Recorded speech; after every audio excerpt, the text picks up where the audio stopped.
When I went to a town I don't usually visit for shopping, I saw my husband and my mother walking closely together and kissing in public. I was shocked and went up to them to ask what was going on. But instead of feeling sorry, they tried to explain why they were doing it. I went straight to my parents' house, told my dad about what I saw, and decided to get a divorce. After my dad passed away, I had to see my mother and ex-husband again after a long time. When I saw my mother, I noticed she was pregnant. She proudly told me that she was having a baby, implying that I had been waiting for one for a long time but couldn't get pregnant like her. They both insulted me, trying to hurt me, but it didn't work. I found their behavior funny and laughed at them. My name is Emily, and I'm a 24-year-old office worker. My parents had me when they were very young. My mom, Linda, was only 16 and still in high school when she met my dad, Ken, who was 4 years older and worked in construction. They got married because my mom got pregnant with me. It was looked down upon to get married while still in high school, and they faced a lot of criticism from family and others. Since my mother was already pregnant with me, they had no choice but to accept the situation. Their marriage seemed to go well at first. When I was in kindergarten, my dad would often come to pick me up on his days off, especially when it rained. I loved walking home with him under the same umbrella, talking about what happened that day. However, an incident changed everything. While working on dismantling scaffolding, my dad accidentally fell and got seriously injured. His body was covered in broken bones and bruises. This left him handicapped, unable to continue working in construction. Despite going through rehabilitation and finding some work through a friend's connection, he needed ongoing care. During this time, my mother's attitude towards him changed completely. She became cold and distant, refusing to help him with medical visits or daily activities. Even when he fell at home and couldn't move, she ignored him or made sarcastic remarks. It felt like she was bullying him, and I didn't like her behavior. Because my dad had to cut back on work for medical reasons, we weren't wealthy. Since my mom worked at night, I spent more time with my dad during the day and felt closer to him. My mom seemed to ignore me, providing only the basics. Despite this, I managed to graduate from high school. But instead of letting me go to college, my mom told me to work and help support the family. So, I ended up taking the job at a small local company. My dad apologized for my situation, saying it's because of his condition that I have to live like this. But I reassured him, saying I'm happy to work if it means I can help him. Despite hating to follow my mother's orders, I was determined to work hard for my dad's sake. After a few years of working and getting used to my job, I married Michael, a senior colleague. I wanted to create a warm family with him, unlike my parents' distant relationship. Michael promised to cherish me and expressed his desire to have lots of kids. I was happy and accepted his proposal. However, despite trying, we couldn't conceive. Michael started blaming me, saying it must be my body that's the problem. He refused to consider infertility treatment and berated me for not being able to have children. I held onto hope and continued trying to conceive. But it didn't work. Michael started staying out late, claiming it was because of work. I began to suspect he might be cheating. There were signs like perfume on his clothes and unexplained expenses on the credit card. One day, when I went to a town I don't usually visit for shopping, I saw Michael, who was supposed to be at work, walking with another woman. Wait, why is Mom walking with Michael? It was my mother smiling and walking next to him. Since I got married, I kept my distance from my mother. I hardly ever brought my husband to my parents' house, so there was no reason for them to talk to each other besides when we got married. Curious about this strange sight, I watched them closely without them noticing. To my surprise, they held hands and kissed right before my eyes. What the heck is going on? I couldn't help but raise my voice. Unaware of my shock, they continued walking away. Finally, I yelled out, "Hey, Michael, Mom, what are you doing?" Unable to bear it anymore, I chased after them, calling for them to stop. This made them show a surprised expression. "Oh, what's the rush, Emily? Why are you so flustered?" "It's not about being flustered." "What are you two doing together?" I demanded. "What do you mean? I just happened to meet Michael here, So we were just greeting each other since it's been a while. Is there a problem with that? My mother seemed to be playing dumb. Seeing my mother after a long time, she looked young for her age. If not told, one might think she was in her 40s. As I approached her, I noticed something familiar, the scent. It was the same scent I had smelled on my husband's clothes when he came home late. I didn't want to admit it, but I was convinced that my mother was my husband's affair partner. Don't lie, I saw it just now. You and Michael kissing. Oh, you must be mistaken. We just happened to bump into each other, that's all, my husband said, trying to cover up the situation. I didn't think we'd be found out so soon. Why are you even here? What do you mean? I thought we could deceive you a bit longer since you're so oblivious, but I didn't expect you to actually see us like this, my mother chimed in. Well, it's exactly as you suspected. I actually prefer older women like Linda. Sorry, I did feel bad for you, Emily. But I've liked Michael since we first met, my mother admitted shamelessly. We just happened to meet by luck one day, and while having tea, things just developed from there. I'm still young, and I want to experience love. Our marriage was already strained, and the more I talked to Linda, the more I was drawn to her, Michael confessed. All right, I heard about it, Emily. You two are having trouble conceiving. Michael really wanted a boy, and because of you. My mother's words trailed off as she pointed fingers at me. Unbelievably, my husband had shared all our private issues with my mother. Despite my struggles and attempts to seek help, he blamed everything on me, pretending to be the victim. Anger welled up inside me, and I realized I could never continue this marriage. You're the worst. Do you even understand what you're doing? I yelled at them, both of whom kept making stupid excuses. It's because you're a failure as both a wife and a woman that this happened, Michael shot back. I don't need a husband like you. I want a divorce, I declared.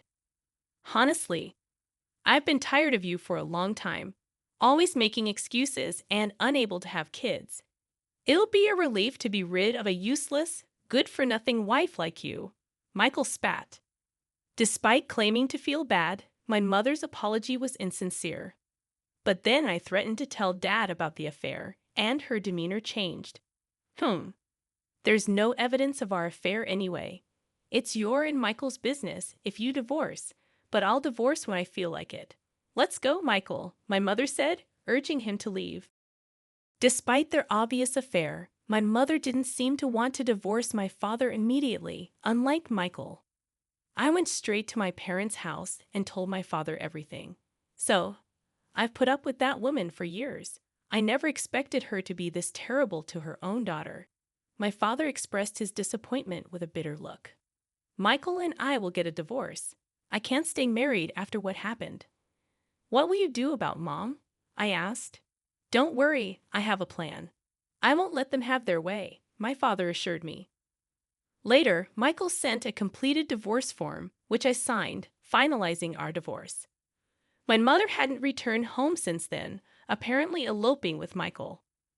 Though it was infuriating, my father told me to let go of them both, and I decided to forget about my ex-husband and my mother.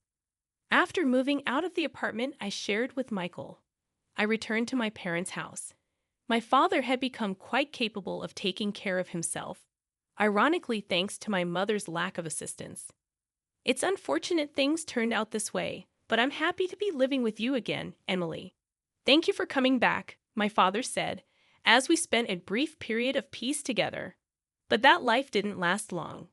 My father got sick with pneumonia that was going around and suddenly was on the brink of life and death. Emily, I've made you endure so much, and I'm truly sorry. From now on, live your life the way you want, my father said with a fading consciousness, firmly grasping my hand. I nodded through my tears. Despite the efforts to treat him, his condition rapidly worsened, and he passed away. Dad, I can't believe you're gone so suddenly. I wish I had been there more for you, I whispered, grief-stricken. While preparing for my father's funeral in a state of depression, an unexpected visitor came to our house. Long time no see. Heard he died, my mother said, and to my dismay, my ex-husband Michael was standing there too. They entered the house with disagreeable smiles on their faces. "What are you doing here? Now leave," I demanded, shocked by their presence. "Huh. Who do you think you are? I am his wife, you know. It's only natural for his wife to come running when her husband dies," my mother retorted. "How dare you say that after running off and not contacting us for years?" I shot back. "Ah, yes, yes, say whatever you want. But no matter how much you scream, I am his wife. That means I have a right to the inheritance. There was insurance, wasn't there? Disgusting. So that's why you never divorced Dad," my mother said, pressing the issue. That's when I noticed something about my mother. She was wearing maternity clothes, and her belly was really big. Noticing my gaze, she laughed triumphantly. "Oh, you noticed? Yes, I'm carrying Michael's child, Emily. You couldn't have one no matter how long you waited, so I'll have the child instead. Unlike you, we managed to have a child right away. Now I can finally become a father. Breaking up with you was truly for the best," my mother said, hurling the most hurtful insults she could. However, their plans to hurt me backfired. Unfortunately for them, I wasn't affected at all. "Oh, that's hilarious. Both of you look so stupid together," I laughed, holding my stomach as the two looked dumbfounded. "Ridiculous. But are you sure that child is really Michael's?" I questioned. Michael looked annoyed at my question, but my mother's demeanor suddenly changed. Her eyes darted around, and she seemed visibly shaken, though Michael didn't seem to notice. "It's definitely my child. Don't say such baseless things just because you're bitter," my mother snapped. "Yes, that's right. Don't be so sour about it." We'll see if it's a baseless claim once you see this," I said, stepping away and returning with a document in hand. I presented it to them. "What's this all of a sudden?" "Oh, what? What are you so shocked about? It can't be that important. What's this supposed to mean?" Both were shocked by the content of the document. It was an investigation report from a detective agency summarizing my mother's social interactions. Not long after my mother eloped with Michael, I coincidentally saw her in the city. However, she was not with Michael, but with a young man I didn't recognize. Following them discreetly, they entered a hotel together. What does this mean? Could it be that Mom is? I decided to have my mother's behavior investigated after consulting with my father during his lifetime, thinking it might be useful someday. The detective agency's investigation confirmed that indeed my mother was deeply involved with a man other than Michael. Reading the document with a look of disbelief, Michael saw detailed information about my mother and her lover. After finishing the report, he glared at my mother standing beside him. "What in the world? Were you deceiving me? That's ridiculous," Michael exclaimed. "Emily is lying. The child in my belly is definitely yours," my mother insisted, despite being flustered.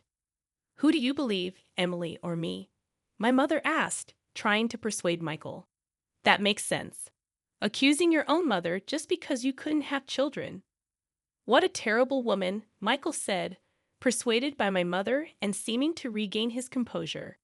They decided that the report was false and began to blame me once again. "You're free to believe what you want. But unfortunately, there's conclusive evidence. You can come out now," I said, calling someone in the next room. Then a man entered. "Who's that? Who is he?" "I don't know him." Both were puzzled by the appearance of the man they didn't recognize. "This is my husband. You wouldn't know him, of course, because after you, I got remarried to him. His name is Tom. I met him through a friend a year after divorcing Michael and remarried him. How does this man prove anything, unlike with you? I am actually pregnant with his child, of course." "So what? Speak clearly. Don't you get it? I couldn't conceive with you, no matter how hard we tried. But with Tom, I got pregnant right away," I said firmly. Michael seemed to realize the implication of my words, and his eyes widened. "You avoided going to the clinic because it was a hassle, but I had tests done, and there were no issues with my fertility. So the problem was with you." "That's a lie. But it's strange, isn't it? Supposedly, you have infertility issues, yet my mother is pregnant. Are you sure that baby is yours?" I challenged him. Faced with my question, Michael couldn't argue back and glared at Linda beside him. Hey, tell me the truth, I demanded. Ah, fine, you win. You admitted it pretty quickly. I thought you'd deny it more. Being with you, Michael, was just a game for me, my mother confessed. What do you mean? I was with you because you were Emily's husband, wanting what someone else has. But my true love was another man. I was planning to leave you soon anyway, she continued. Shocked by her words, Michael was left speechless. I planned to enjoy this game until I got caught. Well, it doesn't matter whether or not I'm carrying his child. My right to the inheritance remains unchanged, my mother stated confidently. You're still talking about the inheritance. Unfortunately, you'll have to give up on that idea, I interjected. What? How many times do I have to say it? I never divorced your father, so I have a right to the inheritance. That's what I've been trying to tell you, my mother argued. There's no such right because you and Dad were divorced long ago, I revealed. What? That can't be, my mother exclaimed, her face turning pale. At my words, my mother, who had been smug until then, turned pale. Michael was still glaring at her. I'm going home, my mother muttered, realizing her affair was exposed, and that she would not receive any inheritance. Later, my mother did give birth to a boy, but it was clear without even needing a DNA test that he was not Michael's child. He'd abandoned my mother, who failed to secure any inheritance, and disappeared, I explained. The man who was my mother's main affair partner also ran away upon learning of her pregnancy. In the end, my mother became a single mother at 40, left to raise a young child on her own without anyone to rely on. She is raising her son on welfare. The care of a small boy at her old age is physically demanding, and she has aged significantly. I once saw my mother with her son from a distance. With increased gray hair, she looked more like a grandmother than a mother. Meanwhile, I gave birth to a healthy girl, and now our family of 3 lives happily. Ironically, the child my mother gave birth to is my half-brother, and he will be in the same grade as my daughter, making our family situation quite complicated. On the anniversary of my father's death, we planned to visit his grave as a family of 3. The betrayal by my ex-husband and mother was painful, but it led me to gain an irreplaceable family. Surely he's watching over us from heaven, right? My Father in heaven must also be delighted with the birth of his granddaughter. With the love he gave us in our hearts, we vow to continue walking closely as a family.